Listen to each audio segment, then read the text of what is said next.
you surprised at the case of the Feast of Seals at all? I wasn't surprised. I was surprised people were still taking those risks, but I was not surprised that it was taken to court, given the climate of our times, which is basically one of insidious repression, and the separating of individuals, the separating of minorities, and most of all, the discrediting of freedom of thought as an option. And I think he actually was very lucky and fortunate that it wasn't more serious in terms of the sentencing.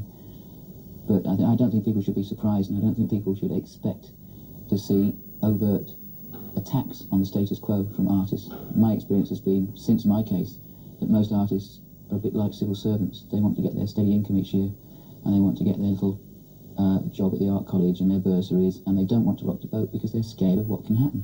People in this country are not given a lead by artists as radicals where once they were, and this is a nipping in the bud exercise at the very least, as well as setting a legal precedent. You know, it's like the gun to the head, it's a protection racket. If you're naughty, we'll get you. It's a reminder. It's a very dangerous political policy which is going on right across the board in this country, and the most serious work in art is also being defined as crime of one kind or another, whether it be thought crime or literal crime, and that's why people have to work abroad so much. You changed. Interesting and provocative work is already quite secret. I think people have an inbuilt safety factor in their head which they censor themselves. That's the intention of this court case, is to try and censor people in their own minds and in their own work. I certainly have to think very hard all the time about what I can say, what I can do, what I can film, what I can make an image of or a collage of, and I know that if I step out of line, or if somebody misconstrues what I've done, or if somebody fantasises about what they think I've done, even now, 10 years later, I immediately get vilified in the national press, and there are editorials in the Sunday people saying, cage this animal immediately and throw away the key. This was only 4 or 5 months ago, for somebody who just, from hearsay, described a video that was never made.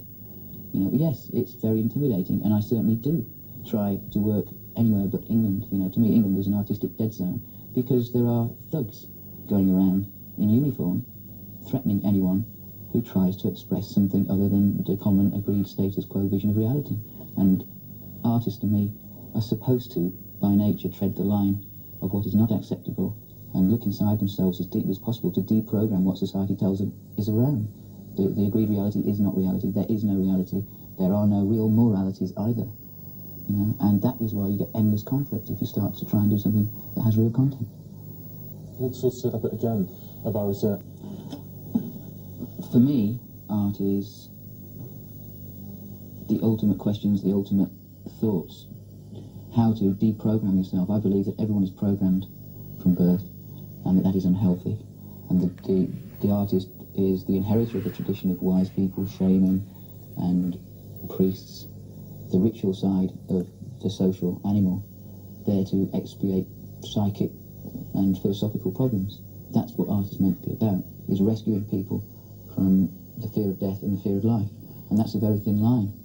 And it's also a line which our society doesn't even accept is there anymore. The reinforcement of the idea of there being a status quo and socially acceptable behaviour is the norm.